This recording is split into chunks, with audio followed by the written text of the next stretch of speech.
അങ്ങനെ ഞങ്ങൾ ഇരിക്കുന്നതാണ്ട് 2 ദിവസത്തെ അവിടെ നിന്നിട്ട് തിരിച്ചു പോരുകയാണ്. അപ്പോൾ നമുക്ക് പ്രാക്ടീസും കാര്യങ്ങളൊക്കെ നടക്കുന്നതുകൊണ്ട് നമുക്ക് 2 ദിവസത്തിൽ കൂടുതൽ അവിടെ നിൽക്കാൻ പറ്റത്തില്ലായിരുന്നു. ഇപ്പോൾ അതിനിടെ കല്യാണം ആയതുകൊണ്ട് മാത്രമാണ് ഞങ്ങൾ പോയത്. ഇനിയിപ്പം ഒരു പ്രാക്ടീസൊക്കെ ഒതുങ്ങുമ്പോൾ ഒരാഴ്ച 2 ആഴ്ച ട്രിപ്പിന് പോകണമെന്ന് വിചാരിച്ചാൽ ഇപ്പം നമ്മൾ കട്ടപ്പന റൂട്ടിൽ പോകുന്ന അത്ര റിസ്ക് പിടിച്ചിട്ടുള്ള പരിപാടിയാണ്. രാവിലെ ആയതുകൊണ്ടാണ് ഞങ്ങൾക്ക് അവിടെ കൂടി കടന്നു പോരാൻ പറ്റിയത്. ഇത് ഫുള്ള് ഇങ്ങനെ പാറയൊക്കെ എടുത്ത് റോഡ് പണി നടക്കുന്നതുകൊണ്ട് ഭയങ്കര പാടാണ് പോവാൻ. പകൽ സമയത്തൊക്കെ പോയിട്ടുണ്ടെങ്കിൽ നമ്മൾ 3-4 മണിക്കൂറൊക്കെ അവിടെ ട്രാഫിക്ക് നിൽക്കണമെന്നൊക്കെ പറയുന്നത് കേട്ടിട്ടുണ്ടായിരുന്നു. അതുകൊണ്ട് ഞങ്ങൾ രാവിലെ തന്നെ തിരിച്ചിറങ്ങിയായിരുന്നു. അത് മാത്രമല്ല രാവിലെ നമ്മളിങ്ങനെ പോരുവാണെങ്കിൽ യാത്ര വലിയ മടുപ്പ് കാണത്തില്ല. ചൂടൊന്നും ഇല്ലാത്തതുകൊണ്ട് മടുപ്പ് കാണത്തില്ല. നമ്മൾ ചെന്ന സമയം തൊട്ട് എന്താണേലും ഇടുക്കിയിൽ മഴയോ കാര്യങ്ങളോ ഒന്നുമില്ലായിരുന്നു. ഇപ്പോൾ നമ്മൾ പോന്നപ്പോൾ ഏതാണ്ട് റോഡൊക്കെ നല്ല രീതിയിൽ ഉണങ്ങി കിടക്കുകയാണ്. കാരണം മഴയില്ല, അത്യാവശ്യം മഞ്ഞും കാലാവസ്ഥയൊക്കെ ഭയങ്കര സൂപ്പറായിട്ട് ഉള്ള സമയമായിരുന്നു. ഇവിടുന്ന് ഞങ്ങൾ കൊല്ലത്തുനിന്ന് ഇടുക്കിയിലോട്ട് പോയപ്പോഴത്തേക്ക് ഭയങ്കര പേടിച്ചാണ് പോയത്. കാരണം ഇടുക്കിയിലാണല്ലോ കൂടുതലും മഴയൊക്കെ പെയ്ത് കഴിയുമ്പോൾ പ്രശ്നങ്ങളൊക്കെ ഉണ്ടാകുന്നത്. പക്ഷേ നമ്മൾ അവിടെ ചെന്നപ്പോഴത്തേന് നമുക്ക് ഇടുക്കിയിൽ ചെന്നപ്പോൾ ഒട്ടും മഴയോ കാര്യങ്ങളോ ഒന്നും തന്നെ ഇല്ലായിരുന്നു. നല്ല വെയിലൊക്കെ ആയിരുന്നു. പിന്നെയാണെങ്കിൽ നമ്മൾ കൊല്ലത്തായിരുന്നു ഏറ്റവും പ്രശ്നം ഉണ്ടായിക്കൊണ്ടിരുന്നത്. കൊല്ലത്ത് വിളിക്കുമ്പോൾ ഒക്കെ പറയുന്നത് ഇവിടെ നല്ല മഴയാണെന്നും കാര്യങ്ങളൊക്കെ ആയിരുന്നു. അപ്പോൾ ഇത് നമ്മൾ പോകുന്നത് ഇത് ചപ്പാത്ത് ഭാഗമാണ്. ഇവിടെ കുറേ തേയിലത്തോട്ടങ്ങളും അതുപോലെ തന്നെ ഏലവും അതെല്ലാം ഉണ്ടായിരുന്നു. അതിപ്പോൾ ഈ തട്ടായിട്ട് തിരിച്ചിരിക്കുന്ന നല്ല ഭംഗിയാണ്. നമ്മൾ എവിടുന്ന് പോകുന്നത്. ഇവിടെ ചപ്പാത്ത് പാലമുണ്ട്.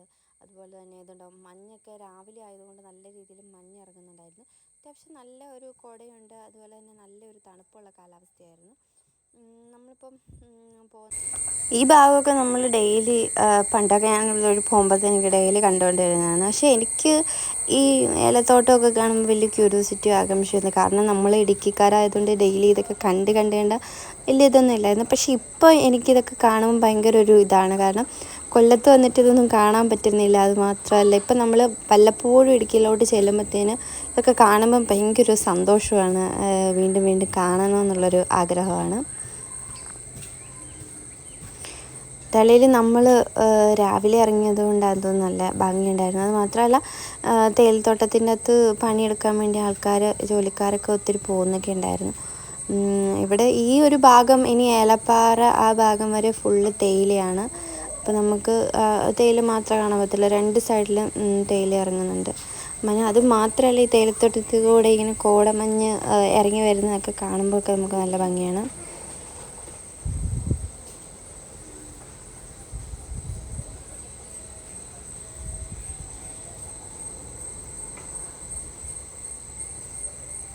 പിന്നെ നമ്മൾ ദാണ്ട് ചപ്പാത്ത് ഭാഗം കഴിഞ്ഞ് ഏലപ്പാറയിലോട്ട് കയറുമ്പോൾ ദാണ്ട് ഇവിടെ ഈ ഭാഗങ്ങളിലൊക്കെ ഇങ്ങനെയാണ് പശു ഒക്കെ അഴിച്ചു വിട്ടേക്കാണ്.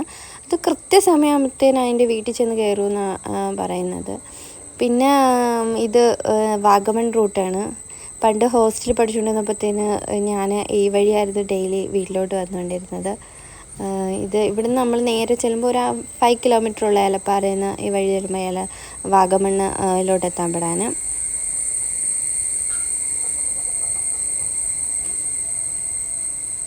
പിന്നെ നമ്മൾ അങ്ങോട്ട് പോയപ്പോഴത്തേക്ക് അമ്മയും കാശിയും നല്ല ഉറക്കമായിരുന്നുകൊണ്ട് അവർക്ക് വളഞ്ഞങ്ങനെ വാട്ടർഫോൾസിൻ്റെ അവിടെ ഇറങ്ങാനോ കാണാനോ ഒന്നും പറ്റിയിട്ടില്ലായിരുന്നു. അപ്പം നല്ല ക്രൗഡാണ്. കാരണം എന്ന് വെച്ചാൽ ഇപ്പം സീസണായതുകൊണ്ട് വെള്ളമൊക്കെ നല്ല രീതിയിലുള്ളത് കൊണ്ട് ഇവിടെ എത്തുമ്പോൾ ഭയങ്കര തിരക്കും കാര്യങ്ങളൊക്കെയാണ്. കഴിഞ്ഞ പ്രാവശ്യം നമ്മൾ വീട്ടിൽ പോയ സമയത്ത് ഇവിടെ എത്തിയപ്പോഴത്തേന് വെള്ളമില്ലായിരുന്നതുകൊണ്ട് കടകളോ മറ്റു കാര്യങ്ങളോ ഒന്നും ഇല്ല. അത് വെള്ളം കണ്ടപ്പോൾ കാശിക്ക് നല്ല ഇളക്കമുണ്ടായിരുന്നു. കാശിയാണെങ്കിൽ എൻ്റെ തല അടിച്ച് പറിച്ച്. പിന്നെയാണെങ്കിൽ നമ്മളവിടുന്ന് നമ്മൾ അങ്ങോട്ടും ഇങ്ങോട്ടും എപ്പോൾ പോയാലും അവിടെ നമ്മുടെ ഒരു സ്ഥിര സ്പോട്ടാണ്.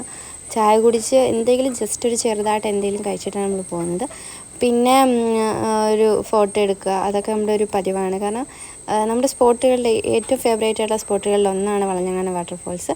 പിന്നെ അമ്മയും ഞാനും കാശിയും എല്ലാം കൂടി ചേർന്ന് ഫോട്ടോയൊക്കെ എടുത്തിട്ടുണ്ടായിരുന്നു.